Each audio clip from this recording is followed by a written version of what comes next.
நிறைய பேர் பார்த்தீங்கன்னா இந்த மாதிரி ஏலைன் கட்டு டாப் வந்து எனக்கு சொல்லிக் கொடுங்க சிஸ்டர், இப்படி வந்து ஸ்ட்ரைட்டாக எங்கே கோடு வருதுல்ல அந்த மாதிரி டாப் வந்து சொல்லுங்கள், கட்டிங் வீடியோ போடுங்கன்னாங்க. காலையிலேயே நான் அதை கட் பண்ணி எடுத்துட்டேன் சுடிதாரை. இருந்தாலும் அந்த கட்டிங் போட்டதை வச்சு உங்களுக்கு சொல்கிறேன், கண்டிப்பாக புரியும். நெக்ஸ்ட் டைம் வேணால் நான் ஸ்டார்டிங்லேருந்து போடணுன்னு தான் நினைக்கிறேன். ஒர்க்கருக்கு வெட்டி கொடுக்கவும் தைக்கவும் சரியாக இருக்குது, போட முடியல. சரி, இருந்தாலும் நான் கட் பண்ணதை வச்சு இப்போது ஒர்க்கெல்லாம் முடிஞ்சிருச்சு. நைட்டு ஒரு 9 மணி ஆகுது. ஸோ போஸ்ட் பண்ணுறேன். வீடியோ லாங்காக இருந்தால் கண்டிப்பாக யூடியூப்பில் தான் போய் பார்க்கணும். ஸோ இப்போது எப்படின்னா, இப்போ இதுதான் பார்த்திங்கன்னா லைனிங்காக போட்டிருக்கேன். இப்போ நம்ம லைனிங் வாங்குகிறோம் அப்படின்னா டபுளாக போடுறோம்ல, அந்த மாதிரி ஒரு லைனிங்கே. இப்போ இதுதான் இப்போது லைனிங்னு வச்சுக்கோங்களேன். இப்போ நான் இதை டபுளாக போடுறேன். இப்போ நம்ம லைனிங் எவ்வளோ எடுக்கணும் அது தெரிஞ்சுக்கோங்க. இப்போ நார்மல் சுடிக்கு வந்து 2.5 மீட்டர் எடுக்கிறீங்க, 2.25 மீட்டர் எடுக்கிறீங்க. இப்போ 2.25 மீட்டர் எடுக்கிறீங்கன்னா நீங்கள் ஒரு 3 மீட்டர் எடுத்துக்கோங்க போதும். ஏலைன் டாப்க்கு 3 மீட்டர் எடுத்துக்கோங்க. நார்மல் நம்மளுக்கு தைக்கிறதுக்கு வர டாப்ஸ் வருது இல்லையா, அதிலே நம்ம ஏலைன் டாப் தைச்சிக்கலாம். பட் என்ன, சிலதில் வந்து குட்டி ஸ்லீவ் வரும், சில துணி அதிகமாக இருந்தால் லாங் ஸ்லீவ் கூட வரும். ஸ்லீவில் மட்டும்தான் நம்மளுக்கு கம்மி ஜாஸ்தி வரும். அதுக்காகவே மெட்டீரியல் எடுத்தோம்னா ஒரு 3.25 எடுத்திங்கன்னா உங்களுக்கு இவ்வளோ கை வச்சு கூட ஸ்டிச் பண்ணிக்கலாம். இப்போ லைனிங் எப்படி ஃபோல்ட் பண்ணி போடுறோம். ஸோ இது ப்ளவுஸ் பிட்டு வேறு ஒருத்தருது. ஸோ லைனிங் எப்படி தான் ஃபோல்ட் பண்ணுவோம். ஒரு 3 மீட்டர் லைனிங் எடுக்கிறோன்னா ஃபஸ்ட்டு சிங்கிளாக போட்டுக்கோங்க. இப்படி சிங்கிளாக கரை வந்து அந்த பக்கம் வர மாதிரி. ஸோ கீழே இப்படி அந்த மடி பக்கம் நம்மளை பார்த்த மாதிரி இப்படி போட்டுக்கோங்க. ஸோ நான் இப்போ ப்ளவுஸில் வெட்ட முடியாது, ப்ளவுஸ் கரை சண்டைக்கு வந்துடுவாங்க. ஸோ நான் ஒரு வேஸ்ட் போட்டிருக்கேன். இப்போ லைனிங் போட்டிருக்க மாதிரியே போட்டேன். இப்போ பார்த்தீங்கன்னா ஹைட்டு, இப்போ சுடிக்கு ஒரு ஹைட் வந்து 40 இன்ச்சஸ் இருக்குது அப்படின்னா 40 இன்ச் ஹைட்டுக்கு சிங்கிளாக லைனிங் கட் பண்ணிக்கும் ஹைட்டு. இப்போ ஷோல்டருக்கு ஒரு மார்ஜின் போட்டுக்கோங்க. இப்போ ஷோல்டர் அளவு நான் வந்து அந்த ட்ரெஸ்ஸுக்கு வந்து 14 எடுத்திருந்தேன் ஷோல்டர். ஸோ 14 எடுத்திருக்கேன் அப்படின்னா க்ளோஸ் நெக் கேட்டிருக்காங்க. க்ளோஸ் நெக் கேட்டதுனால எடுத்த அளவில் பாதி அப்படியே வைக்கிறேன் 7. அதே மாதிரி நெக் வித் வந்து 3 வைக்கும்.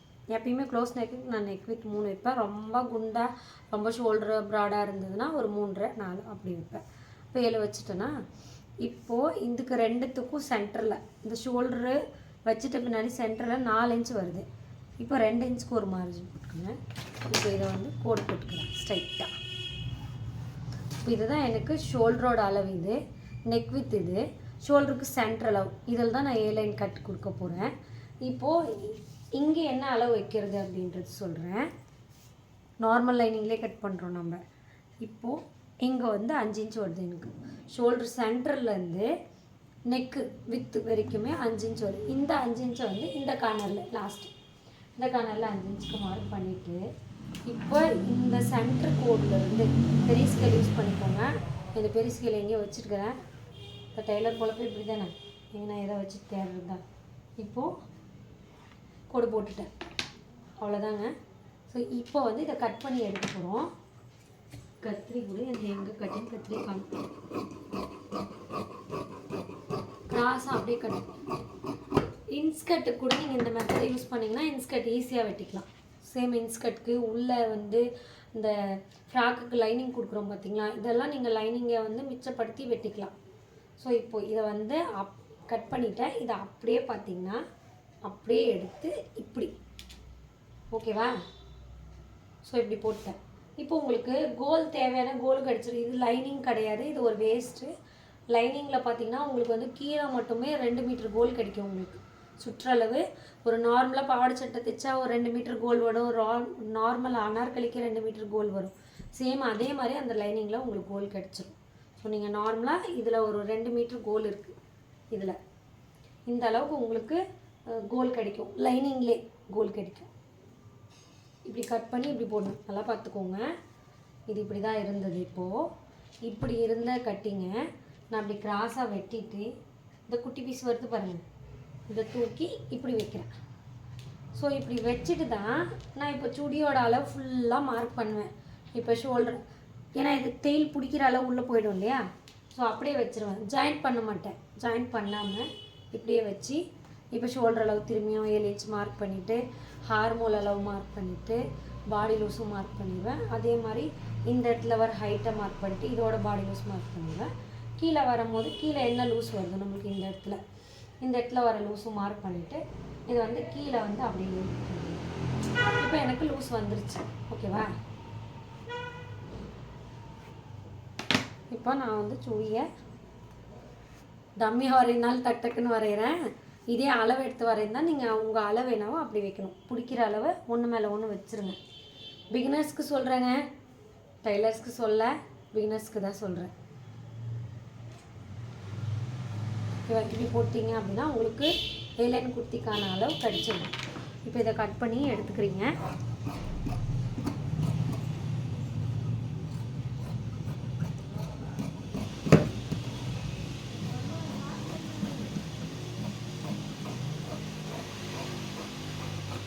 இது ரப்பா வெட்டுறதுனால உங்களுக்கு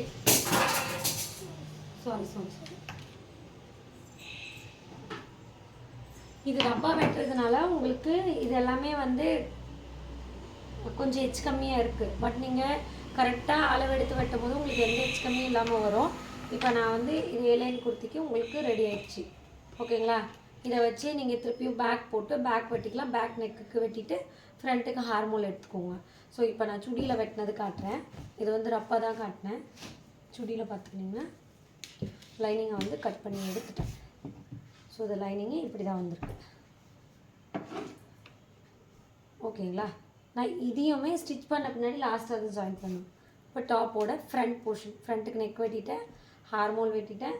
எனக்கு லூஸும் கரெக்டாக கிடச்சி. இங்கே இருக்கிற கோலை பார்த்திங்கன்னா உங்களுக்கு எவ்வளோ இருக்குது அப்படின்னா, ஒரு ஃப்ரண்ட் கோலுக்கு உண்டான கீழே ஒரு பக்கத்துக்கு மட்டும் எவ்வளோ இருக்குது சொல்கிறேன் பாருங்கள்.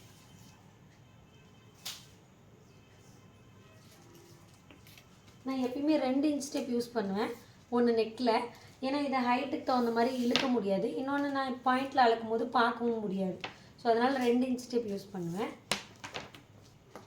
இப்போ இதில் பார்த்தீங்கன்னா இதில் தான் நம்மளுக்கு மீட்டர் கணக்கு இருக்கு இல்லையா? 100 பாயிண்ட்ஸ் எதாவது தானே ஒரு மீட்ரு. ஸோ இதில் அளந்து பார்த்துக்கோங்க. இப்போது ஒரு பக்கத்துக்கு மட்டும் 47 பாயிண்ட் இருக்குது. ஸோ 2ஆக மடிச்சிங்க அப்படின்னா உங்களுக்கு வந்து 94 பாயிண்ட் இருக்குது. ஒரு மீட்டருக்கு வந்து 6 பாயிண்ட் கம்மியாக இருக்குது. ஒரு மீட்டருக்கு 6 பாயிண்ட் கம்மியாக இருக்குது. ஸோ இது ஒரு பக்கத்துக்கு வந்து ஒரு மீட்டருக்கு 6 பாயிண்ட் கம்மியாக இருக்குன்னா, அப்போ இன்னொரு பக்கம் போடும்போது உங்களுக்கு வந்து 2 மீட்டருக்கு கால்குலேஷன் பண்ணிக்கோங்க. ஓகே, அந்தளவுக்கு நம்ம அறிவாளி இல்லை. உங்களுக்கு கோல் கிடச்சிருது. நார்மலாக ஒரு ஏலைன் குர்த்திக்கு என்ன கோலும் உங்களுக்கு லைனிங்கில் கிடச்சிது. இப்போ இதை வச்சு மேலே இருக்கிற டாப் வெட்டியிருக்கேன். இந்த டாப்புமே வந்து பார்த்திங்கன்னா தனித்தனியாக தான் இப்படி தான் வெட்டியிருக்கேன். இது என்ன மெத்தடில் வெட்டணும்னோ மேல் டாப்பும் அதே மெத்தடில் வெட்டியிருக்கேன். இப்போ இதுதான் ஃப்ரண்ட் வந்து பார்த்திங்கன்னா ஒரு பக்கம் அப்படியே லைனிங் எப்படி இருக்கும் அதே மாதிரி தானே இருக்கும். இப்போ பாருங்களேன், இப்போ இது வந்து இப்படி இருந்தது, இப்படி ஓகேவா? இதோட கிராஸ் உங்களுக்கு தெரியும். நான் இங்கே கட் பண்ணது இப்படி தான் இது இருந்தது. ஸோ இப்படி தான் இது இருந்தது. பார்த்திங்கன்னா உங்களுக்கு ஒரு டாப்போட நார்மல் டாப்போட கிளாத்திங்க நான் கட் பண்ணி எடுத்தது உங்களுக்கு அப்படி தெரியுது. இது கரெக்டாக யோசிச்சு பார்த்திங்கன்னா கரெக்டாக இருக்கும். ஃப்ரண்ட் நான் இப்படி தான் இருந்தது. இப்போ இதை தான் வந்து ஃபஸ்ட்டு வந்து ஃப்ரண்ட்டோட லைனிங் நான் கட் பண்ணி எடுத்தேன் இல்லையா? இந்த லைனிங்கை போட்டு ஃபஸ்ட்டு இதை வெட்டி எடுத்துட்டேன். கட் பண்ணி கீழே எக்ஸஸாக விட்ருக்கேன். லாஸ்ட்டாக நான் அதை வந்து எப்படி இது பண்ணணும்னு நான் சொல்கிறேன். ஃப்ரண்ட்டை இப்படி வெட்டி எடுத்துக்குவேன். இப்போ இந்த சைடு இருக்கிற துணி இருக்கு இல்லையா? இங்கே ஸ்ட்ரைட்டாக தான் இருந்திருக்கும். இதை வந்து அப்படியே ரிவர்ஸில் திரும்பும். இப்படி ரிவர்ஸில் போட்டு இங்கே எக்ஸ்ட்ரா இருக்கிறதெல்லாம் வெட்டி எடுத்துட்டேன். ஸோ ஃப்ரண்ட் போர்ஷன்லேயே ஃப்ரண்ட்டுக்கு அதே மாதிரி வெட்டிட்டேன். பேக்குக்கு என்ன பண்ணுன்னா, பேக் வந்து ப்ளைன் கிளாத் இல்லையா? ப்ளைன் கிளாத்துன்னும் போது பேக்கில் வந்து என்ன பண்ணிட்டேன்னா ஒன் சைடாக மடித்து வச்சுக்கிட்டேன். அதை எப்படி ஒன் சைடாக மடித்ததுனால தான் ஸ்லீவுக்கு துணி மீத்த முடிஞ்சிச்சு. எப்படி சொல்கிறேன்னா, இப்போ இதுதான் வந்து பேக் வந்து ப்ளைன் தான், ஃப்ரண்ட்டில் தான் டிசைன் வந்துச்சு. இதுதான் பேக்குன்னு வச்சுக்கோங்களேன். இப்படி தூக்கி இது ஒரு பக்கம் மட்டும் மடிச்சுக்கிட்டேன். பேக்கோட லைனிங் இது கட் பண்ணி எடுத்துகிட்டு பார்த்தீங்களா? ஸோ இந்த அளவுக்கு மடித்து எடுத்துகிட்டு இதுக்கு என்ன கட்டிங்கோ கொடுத்து கட் பண்ணி எடுத்துட்டேன். ஒன் சைடாக மடிச்சு எடுத்துட்டேன். ப்ளைனாக இருக்கிறதுனால அதில் ஃப்ரண்ட்டில் டிசைன் இருந்ததுனால அதில் வெட்ட முடியாது. பேக்கில் ப்ளைனாக இருக்கிறதுனால நம்ம இப்படி வெட்டிக்கலாம். இப்படி வெட்டிட்டு இதை கட் பண்ணி எடுத்துகிட்டு திரும்பி இதை எடுத்துட்டா இங்கே இருக்கிற துணி இருக்குது பார்த்தீங்களா? இதை வந்து திரும்பி இப்படி ஃபோல்டு பண்ணி அந்த பேக்கு இன்னொரு போர்ஷன் இருக்குது பாருங்கள், இதை கட் பண்ணி எடுத்துட்டேன். இப்போ எனக்கு இங்கே இவ்வளோ துணி மீறுது, அது அளவில் ஸ்ட்ரைட்டாகவே மீறுது. ஸோ இந்த கிளாத்து தான் வந்து நான் இப்படி மடித்து ஸ்லீவுக்கு யூஸ் பண்ணிக்கிட்டேன். ஸோ அதுதான் ஸ்லீவ் குட்டிக்கு கேல்வின்ஸ்க்கு யூஸ் பண்ணியிருக்கேன், ஸ்லீவ் கட் பண்ணியிருக்கேன். இது வந்து நான் 3 மீட்டர் லைனிங்கில் தான் கட் பண்ணியிருக்கேன், 40 இன்ச் ஹைட்டு. ஸோ ஏலைன் குட்டிக்கு கட் பண்ணி எடுத்துட்டேன். இதை ஸ்டிச் பண்ணுறதும் பார்த்திங்கன்னா தனித்தனியாக தான் ஸ்டிச் பண்ணுவேன். ஸ்டிச் பண்ணுறது ஈஸி, கட்டிங்கில் தான் கொஞ்சம் குழப்பம் வரும் உங்களுக்கு. ஸ்டிச் பண்ணுறது இதை அப்படியே தனித்தனியாக 4 லேயராக தனித்தனியாக தான் நீங்கள் எல்லாமே ஸ்டிச் பண்ணணும். அதுக்கப்புறம் தான் நீங்கள் அட்டாச் பண்ணணும். இது இப்போ இது பேக் இருக்குன்னா பேக்கை தனியாக நீங்கள் வந்து இப்படி கீழே இருக்கிற லைனிங்கை ஃபஸ்ட்டே மடித்து அடிச்சிருங்க. இப்போ பேக்கை வந்து இப்படி அடித்து நெக்குக்கு நீங்கள் கேன்வாஸ் திருப்பிருந்தாலும் அது உங்கள் இது. இப்போ இது கரெக்டாக வந்து இப்படி திருப்பிடுறீங்க. இது கரெக்டாக அடிச்சுட்டு கட் பண்ணி எடுத்துக்கோங்க எக்ஸ்ட்ரா இருக்கிறதெல்லாம். அடுத்து திருப்பியும் பார்த்தீங்கன்னா பேக் சைட் போர்ஷன் இப்படி. ஓகேவா? இங்கே ஒன்று, இங்கே ஒன்று. இதுவுமே லைனிங் ஃபஸ்ட்டே அடிச்சிருங்க. இங்கே இதோட லைனிங்கு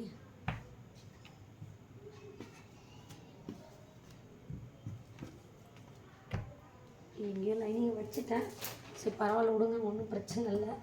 இப்போது இப்படி வச்சிட்டிங்கன்னா உங்களுக்கு எப்படி வரும்னா காட்டு டேபிளே பிடிக்கல, ஒன் சைடில் பார்த்தாலே தெரியும் உங்களுக்கு. இப்போ பார்த்தீங்கன்னா உங்களுக்கு கோல் கடிச்சிருச்சா? நார்மல் லைனிங்கில் நார்மலாக லைனிங் தான் இது, இங்கே பாருங்கள். ஸோ இதை ஸ்டிச் பண்ண பின்னாடி ஃபுல் வீடியோ கண்டிப்பாக ஸ்டிச்சிங் வீடியோவாவது ஃபுல் வீடியோ போடுறதுக்கு ட்ரை பண்ணுறேன். கண்டிப்பாக ஸ்டிச்சிங் வீடியோ ஃபுல் வீடியோ போடுறேன், பாருங்கள். அப்போ தான் உங்களுக்கு புரியும். பட் இதிலே எனக்கு புரியும்னு நினைக்கிறேன். அப்படியும் புரியலன்னா கமெண்ட் பாக்ஸில் கமெண்ட் பண்ணுங்கள், கண்டிப்பாக சொல்கிறேன். கிட்டத்தட்ட 12 நிமிஷம் வீடியோவை போயிடுச்சு. யூடியூப்பில் தான் போஸ்ட் பண்ண முடியும், இன்ஸ்டாவில் போஸ்ட் பண்ண முடியாது. ஓகேங்களா? இந்த வீடியோ உங்களுக்கு பிடிச்சிருந்தா நம்ம பேஜ் ஃபாலோ பண்ணிக்கோங்க. தேங்க்யூ.